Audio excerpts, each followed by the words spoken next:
La siguiente vez que quieran comparar Attack on Titan o Shingeki no Kyojin, el mejor anime de todos los tiempos, con algún libro, por favor, asegúrense de que por lo menos tenga algo de esa misma calidad y no solamente un tema.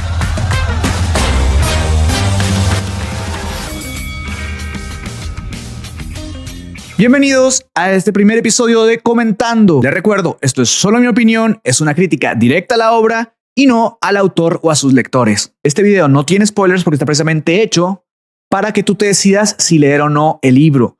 Obviamente, pueda que se me pase alguno pequeño, pero te aseguro que no te arruinaré la historia. Y hoy toca hablar de La Guerra de la Amapola. Este libro está escrito por R.F. Kuang, publicado por primera vez en inglés en 2018 y la versión que yo leí fue la versión en español de Editorial Hydra. Este libro está clasificado como Grim Dark Fantasy, aunque la versión de Editorial Hydra diga solamente ficción adulta. Es un tipo de fantasía que toca temas de una manera más oscura o adulta porque hay violencia, hay cosas explícitas y en los personajes hay cierta moralidad ambigua. La Guerra de la Amapola se trata de Rin, una chica que desde muy joven tiene que irse de su pueblo para escapar de un matrimonio arreglado y para poder huir de su pueblo y de sus tíos, que son quien cuida de ella después de que sus papás hayan sido vividos en la previa guerra. Ella tiene que ser aceptada en una de las escuelas de este mundo y no una simple escuela, sino Sinegard, la academia militar más prestigiosa de este mundo. R.F. Kuang es una autora bestseller internacional que además de ser admirada por sus libros, también es muy admirada por su currículum académico y profesional a una muy corta edad. Estudió la carrera en la Universidad de Georgetown de Historia y Literatura Comparada, especializándose en temas relacionados con la historia asiática y la literatura global. También tiene un máster de estudios chinos en la Universidad de Cambridge y otro máster de estudios chinos contemporáneos por la Universidad de Oxford y actualmente está cursando a sus 28 años un doctorado de lenguas y literatura en Asia Oriental en la Universidad de Yale. Y lo más sorprendente de todo es que a los 19 años R.F. Kuang empezó a escribir La Guerra de la Amapola y publicándolo a los 22 años en 2018, convirtiéndose automáticamente en un éxito de ventas internacional, quedando finalista en premios tan prestigiosos como el Hugo, como el Nebula, como el World Fantasy y además considerado por la revista Times como uno de los mejores libros de fantasía de todos los tiempos. Y para quien no haya leído el libro, vaya que esto crea bastante hype, tal cual a mí me pasó. Pero antes de leerlo, a mí me llamó mucho la atención que hubiera estado finalista en esos premios y que no los hubiera ganado. Y ahora que lo leí, ya sé por qué. Tiene que ver también por lo que muchos parecen amarlo, de que R.F. Kuang, tan solo a sus 22 años, haya publicado una obra como esta. Y claro que es un gran logro ser un bestseller internacional, estar nominado a estos premios a los 22 años. Pero es la misma razón por la que no ganó los premios. Este libro se nota que está escrito por un escritor que es su primera obra. Y antes de empezar con el análisis, tengo que hacer la aclaración de que si fuéramos a criticar a la persona, a R.F. Kuang, o a analizarla o a premiarla, R.F. Kuang sería alguien de 1000 de 5 estrellas. Sería top. Pero voy a analizar la obra de manera aislada, o por lo menos lo más aislado que pueda, porque obviamente ya sé quién es, pero en teoría no debería importarme si le escribió a alguien con 1000 doctorados o a alguien que nunca ha cursado una carrera. Para mí me da igual. Lo que voy a analizar es lo que está dentro de la obra, dentro de las páginas, dentro del libro y hasta ahí. Y tengo dos hipótesis de por qué este libro es tan popular, tan amado, tan floreado, pero no creo que sea una obra maestra y se los diré al final. Y como les digo, obra tan premiada, tan hypeada en redes sociales, obviamente levanta expectativas, pero yo no fui el único al que levantaron expectativas. Alguien en Goodreads dice, esperaba más de una novela tan premiada. Creo que el nivel narrativo es bastante normalito. Me llama la atención que a veces la trama no fluye debido a cómo está escrita.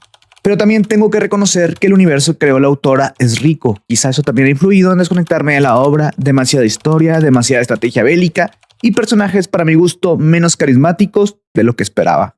Y estoy totalmente de acuerdo con lo que dice esta persona, pero sobre todo con lo que dice de demasiada historia. Demasiada historia a mí me pasó mucho en muchas partes de que R.F. Kuang parecía que te metía en una lección de historia. Y aquí viene mi primer problema con este libro. En muchas ocasiones se sentía como si estuvieras leyendo realmente un libro de historia. Creo que R.F. Kuang, si algo hay que criticar, y después lo volví a leer con Babel, que es el único libro que yo dejaba a media, es que rompe con una máxima del storytelling, que es muestra, no lo cuentes. Y creo que la prosa de R.F. Kuang, su estilo de escritura, que sus libros se sienten a veces como libros de historia, no como una historia en la que estás inmerso y que está basado en la historia del mundo. Por eso, en la mayor parte de este libro lo sentía como un libro de guerra que tiene en su nombre La Guerra de la Amapola, pero que no se siente como que tenga mucha guerra. Y de nuevo, no fui el único. Alguien en Goodreads dijo, expectativas eran muy altas y siento que no las cumplió. Me esperaba algo más desgarrador.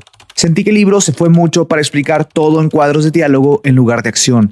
No sentí que Rin estuviera viviendo la guerra, sino leyendo o escuchando sobre ella. Y eso es tal cual lo que pasa. Este libro, a pesar de llamarse La Guerra de la Amapola, realmente todo lo que pasa de la guerra lo sientes como si alguien te lo contara que está pasando. No te sientes dentro de la guerra, porque casi siempre te están contando que algo más allá está pasando o el personaje de Rin ve solamente pues las brutales consecuencias de esto. Pero nunca en el libro te sientes dentro de una guerra, dentro de una batalla real. Aquí alguien más en Goodreads nos dijo algo similar. La mayor parte de la historia la sentí como si estuviera viendo la trama pasar desde un lugar lejano, donde cualquier cosa que pasara no tendrá importancia.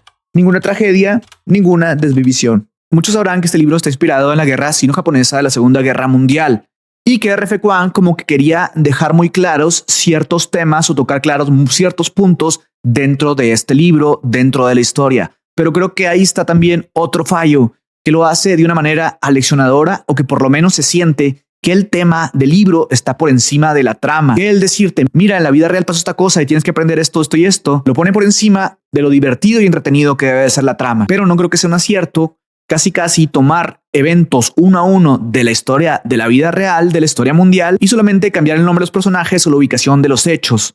Porque creo que donde este libro brilla es exactamente en los huecos que llena R.F. Kuang con su propia fantasía o con su propia creatividad. Pero sus huecos en realidad son muy pocos. Alguien que hace esto y lo hace de una manera excepcional es George R.R. Martin. Es un gran fan de la historia, ya confesado en muchas ocasiones para ciertos eventos, ciertas escenas de sus libros de Juego de Tronos que se basa en eventos reales de la historia que ha sucedido, pero lo hace de una manera tan magistral que ni siquiera te das cuenta de que ese evento estaría referenciado a esto, sin que no fueras un muy experto en la historia. George Martin te deja ciertas pistas, pero le hace de esos eventos históricos algo propio, algo que no tiene R.F. Kuang. Los eventos de este libro de R.F. Kuang son como copias uno a uno, adornadas con lo que ella le pone alrededor, a diferencia de George Martin, que toma un evento de la vida real y lo modifica y lo transforma en algo que se siente nuevo, que se siente fresco, que tiene una referencia, pero que no es una copia. Acerca de esto, alguien puso en Goodreads, quizá lo que más molesta sea lo absolutamente obvio que es todo.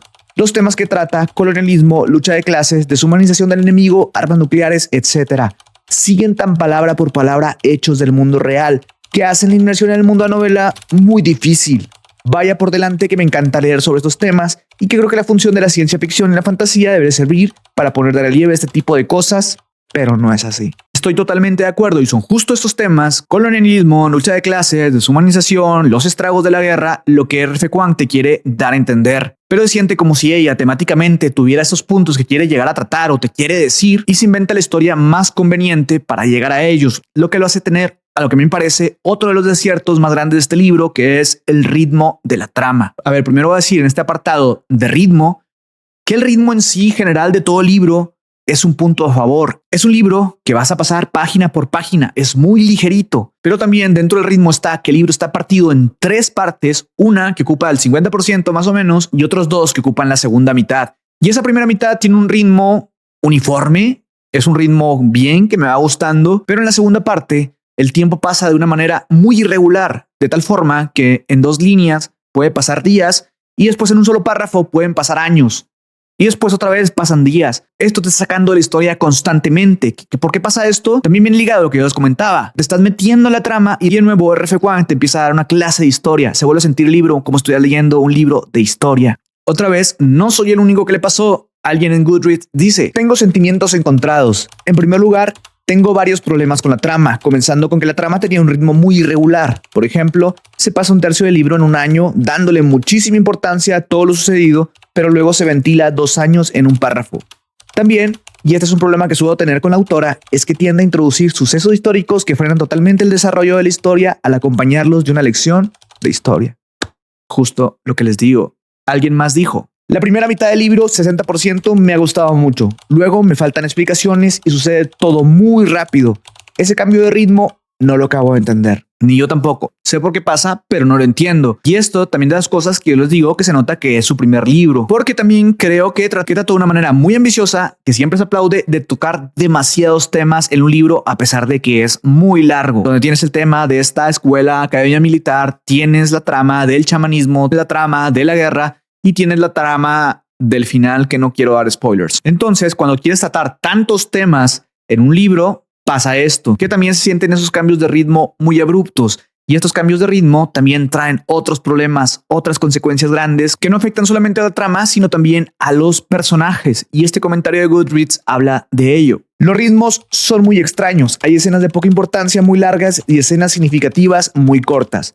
En ocasiones pasa algo muy importante de la nada, como si te presentara un personaje en un edificio en una gran ciudad que en la siguiente escena está en la playa y no te explicas ni por qué ni cómo. Así he sentido algunos cambios. Y es justo eso. Este cambio de ritmos constante hace que no puedas conectar con los personajes y que a la vez tampoco puedas desarrollar a los personajes secundarios, que después no te importa lo que suceda con ellos. Pero antes de pasar a personajes, si estamos hablando de cosas irregulares, también un problema muy grande de este libro es el tono del libro. Tal vez tú también sentiste que la primera parte tuvo un cambio de tono con la segunda y la tercera. Es como si estuvieras viendo Mulan en caricatura y después te cambian de película a una live action de la Segunda Guerra Mundial. No fui el único. Aquí alguien en el Goodreads nos dice: me ha gustado, pero ha habido muchas partes que se me hacían demasiado unserious y juveniles para el tema que trata el libro.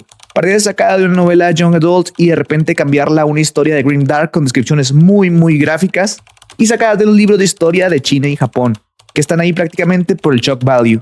Además de irregular y de no decidirse en el tono, la trama es un tanto predecible. Y creo que este cambio de tono tiene que ver con lo que les mencionaba, los personajes. Los personajes se sienten como personajes de una novela juvenil en situaciones o en un mundo de adultos. Y se sienten así sobre todo por el personaje principal, Rin.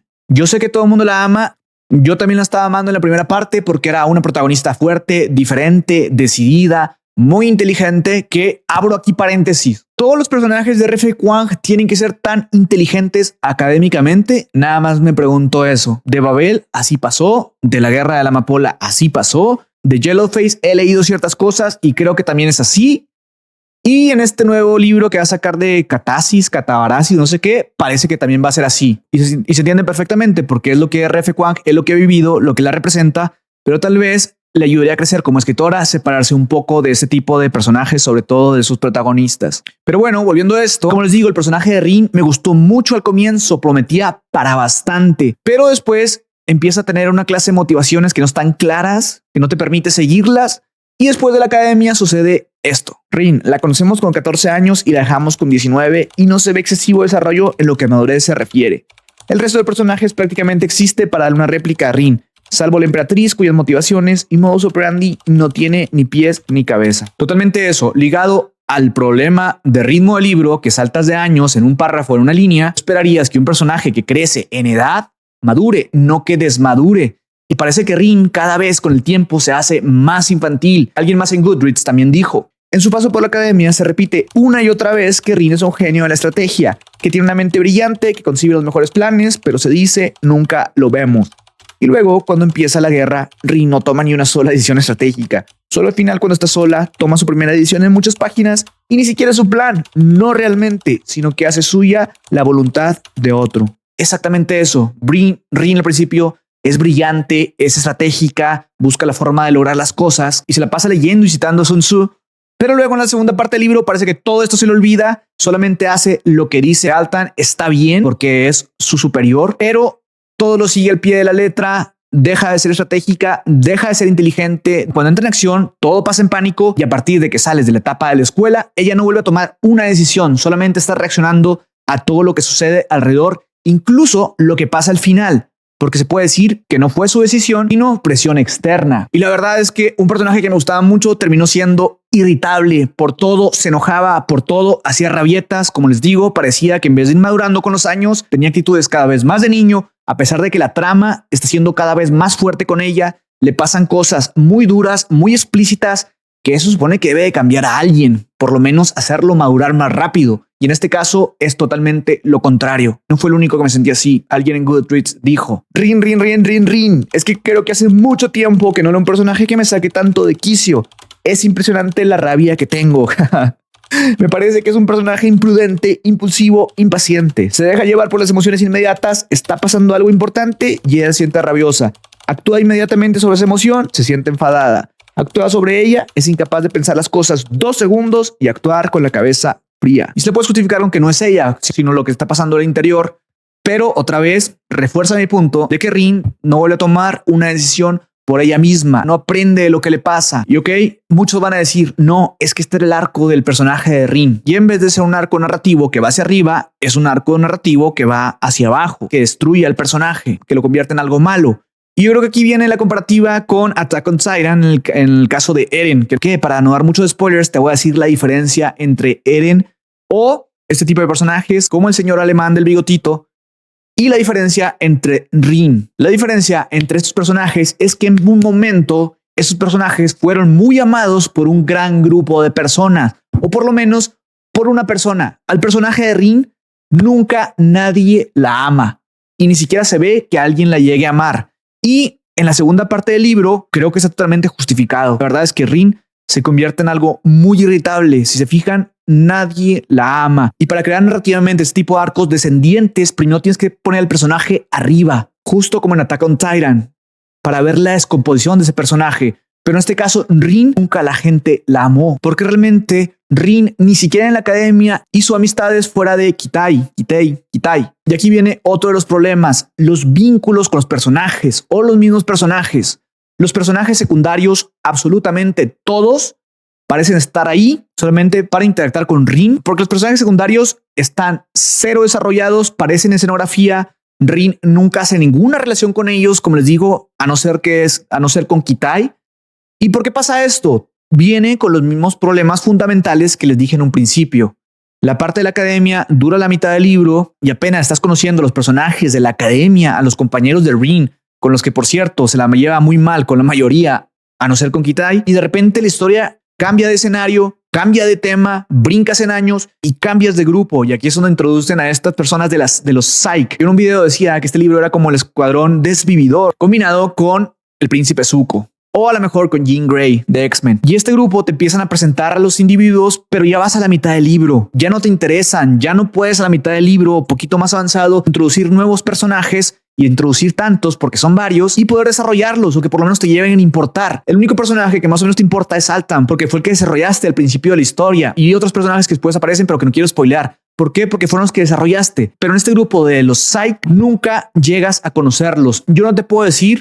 El único que puedo decir es el que es pura agua y eso es como su gimmick, su cosa, pero no te puedo decir nada de ellos. ¿Por qué no son memorables? ¿Por qué? Porque no tuvieron tiempo de desarrollo, porque los introduces a la mitad de la historia. Combinado con esto, que lo que les decía del estilo de escribir de R.F. Kuang, de que te dice las cosas, no te las muestra, la convivencia con estos personajes nuevos, los Psyche, siempre te dice que pasan las cosas. Nunca o casi nunca te los muestra conviviendo uno con otro. Por lo que sucede que nunca te crees los vínculos con ellos, solamente el de Altan. ¿Por qué otra vez? Porque fue el que desarrollaste al principio.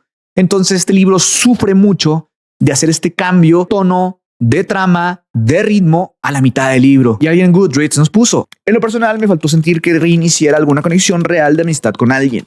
Aparte de su relación con Kitay no forma verdaderos lazos de amistad con ningún otro personaje, ni siquiera con los Psyche.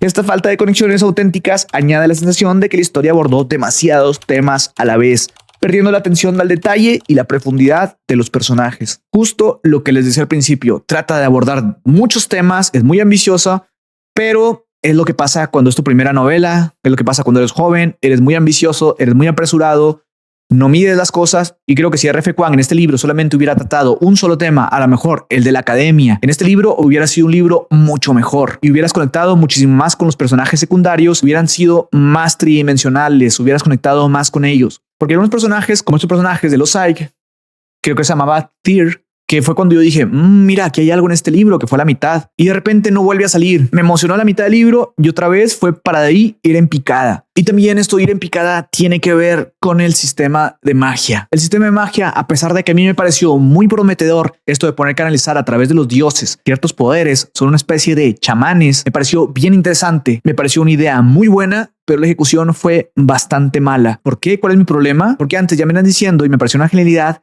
que en esa escuela militar en Sinegard, cada persona de cada familia tiene como ciertas habilidades de pelea. Yo dije, wow, eso está bien interesante, que sean habilidades de cierta pelea o incluso hasta poderes que vas heredando dentro de la familia y que vas mejorando.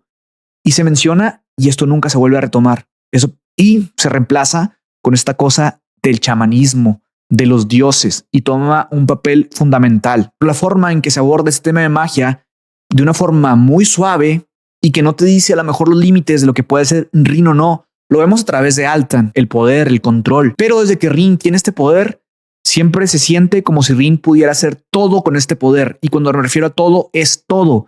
Y cuando puede hacer de todo, siente como si pudiera salirse de toda situación utilizando este poder directa o indirectamente. Lo que para mí lo convierte como en un Deus ex machina. Que de hecho, hablando de Rin, hablando de su personaje, hablando de que solamente se deja llevar por lo que pasa alrededor, que después de la academia, cuando está en la guerra de verdad, se paniquea en todo, me pasa siempre que también a ella la salvan en un estilo Deus ex machina.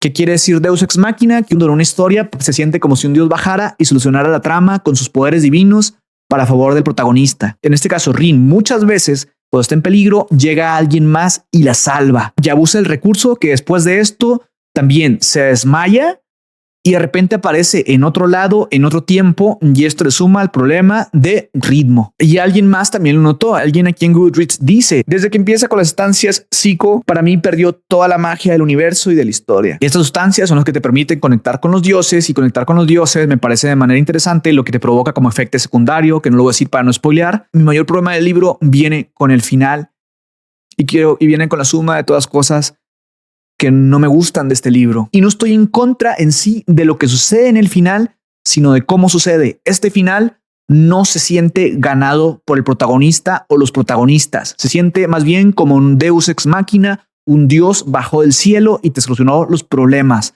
Eso es. Y puede decir que Rin sacrificó cosas, pero no sacrificó tanto, porque dentro de sus motivaciones después de la escuela, ella sentía que quería poder. Y ni siquiera te justifican porque ella siente ganas de tanto poder. Y después ni siquiera por qué tanta venganza, que dice que lo hace por su pueblo. Pero con este pueblo nunca convivió, no fue parte de él. Ella nunca ha sentido parte de nada. O por lo menos así lo sentí yo. Entonces a mí, toda esta rabia que siente Rin en el interior, a mí me parece bien injustificada. Está bien que te cause cierta rabia por las atrocidades humanas que suceden dentro de esta guerra, de lo que va viendo, pero ella nunca tuvo un vínculo tan fuerte con nadie como para tener este despliegue de ira. A lo mejor con Kitai pudo haber pasado, pero era el único. Y esto puede ser un justificante, pero imagínate lo fuerte que hubiera sido si realmente hubieran trabajado estos vínculos de Rin desde el principio para que esa ira fuera realmente justificada. Pero bueno, ese no es mi problema. Mi problema viene con que no veo un final tan malo, tan poco justificado, tan sacado de la manga, final de Game of Thrones. Todavía tengo memorias de Vietnam con ese final. Pero sí, el final se siente como, otra vez, un dios bajó del cielo y te solucionó la trama. Y lo peor de todo es la actitud del personaje. Y otra vez no lo hace a base de sacrificio propio, sino esta decisión que toma al final le da incluso más poder, que era lo que ella quería. Entonces, no solamente no te ganaste el final, te la pasaste haciendo rabietas la mitad de la historia, actuando como una niña, olvidando las estrategias, olvidando la inteligencia, dejándote llevar por lo que hacen los demás. Y al final ni siquiera es tu decisión. Es la decisión de un Deus ex machina de fuego que te soluciona el problema y te recompensa. Entonces, la verdad es que, como les digo, era un libro que yo quería amar mucho porque quería fanear con mis amigas que lo aman y no pude. Perdón, no me puedo autoengañar. Estos problemas del libro son demasiado evidentes y la verdad es que me da mucho coraje. Voy a invocar mi Fénix porque era un libro con mucho potencial, muy ambicioso, pero creo que esa ambición de tocar tantos temas, de manejar tantos ritmos, de introducir tantos personajes, de no darles desarrollo, de tener un estilo que muchas veces se siente como si estuviera leyendo un libro de historia en lugar de una ficción, arruinaron lo que puede haber sido una obra maestra. Pero no todo está mal en este libro. Como les digo, es un libro que a pesar de los temas se disfruta porque avanza muy rápido y es un libro que yo le recomendaría a todos aquellos que quieren leer algo de fantasía un poco más adulta y que están cansados de los libros de fantasía ambientados en Europa medieval. En eso tiene algo de fresco, porque de hecho creo que es uno de los aciertos, el world building. Esto que el libro está ambientado en una civilización asiática alternativa a nuestra realidad, como es Nikan, le brinda algo fresco y creo que es uno de los puntos rescatables del libro. Lejos de todo lo geográfico, de todos los edificios, de todo este ambiente que R.F. Kuang tuvo muy acertadamente en crear, lo demás se siente con un poquito de falta de desarrollo, sobre todo lo político, siendo una novela que tiene mucho que ver con la política y con lo militar. Alguien en Goodreads dijo algo acerca de esto. Apartado de ambientación, uno de los mayores puntos de venta de la novela, no ha encontrado nada especialmente llamativo. Está bien el cambio de ubicación, China, Japón de fantasía, pero no lo usa para que nada se diferencie de golpe de la novela. El sistema político y la cultura se esbozan, pero apenas se desarrollan, dejando más a la imaginación de lo que me gustaría, y las descripciones brillan por su ausencia. Y yo también siento eso. Creo que la locación de la historia está bien, es algo fresco, y el world building se siente como ambientación, no tanto como un world building, por lo menos en esta primera entrega de la saga. Bueno, ¿y cuál es mi hipótesis de que este libro guste tanto? Mi hipótesis número 1 es que muchos de los lectores se dejan llevar por la figura de R.F. Kuang, que otra vez, como les digo, es alguien admirable como persona, es alguien admirable como autor, es alguien admirable académicamente, y creo que como no pueden separar la obra del autor, en este caso R.F. Kuang, porque obviamente su currículum impresiona y a muchos lectores tal vez no les permita separar esto de la obra en sí. Y mi segunda hipótesis viene de que tal vez sean lectores que nunca hayan leído fantasía adulta o libros más adultos o particularmente Grimdark Fantasy, porque este libro no se tiene que comparar con los libros de fantasía juvenil. Este libro, al ser Grimdark Fantasy, fantasía adulta, se tiene que comparar con libros como los libros de Joe Abercrombie, The Blade Itself, como los libros de Juego de Tronos, como un libro que yo creo que es buenísimo de El Camino de las Sombras de Bretton Weeks y este tipo de libros. Creo que como Grimdark no es un buen libro, que las escenas como explícitas, como duras, como fuertes, muchas están ahí nada más para este shock value, para causar impresión.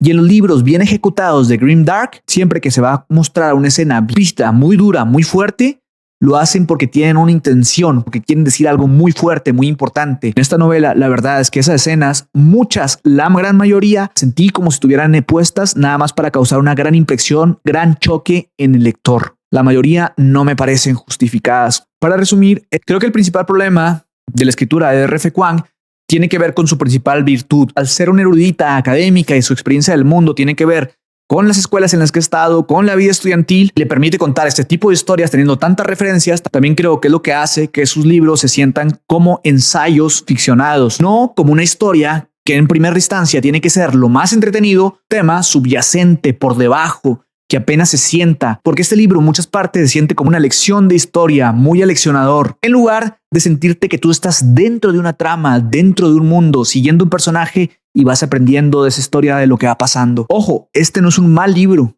de hecho creo que es un buen libro, pero que pudo haber sido una obra maestra. Lo recomiendo si lo que quieres otra vez es alejarte un poco de esta fantasía de Europa medieval y venir a esta fantasía asiática y que quieras entrar al mundo del Grimdark, que vienes de lo juvenil y quieres entrar a algo más adulto, entonces ahí lo recomendaría. A pesar de ser muy largo y tener este ritmo como que muy desigual, se lee muy, muy rápido. El libro, a pesar de todo, es entretenido. No es un libro que creo que te vaya a aburrir. ¿Y qué calificación le doy a La Guerra de la Amapola? Le doy un 3.6 estrellas. ¿Por qué 3.6 estrellas? Porque creo que si tuviera que redondear en algún momento le daría 4 en lugar de 3, pero la calificación ideal sería un 3.6 estrellas de 5. Espero que te haya gustado este primer episodio. El siguiente libro que estaremos comentando es el primer libro de la saga de Blackwater, La Riada de Michael McDowell.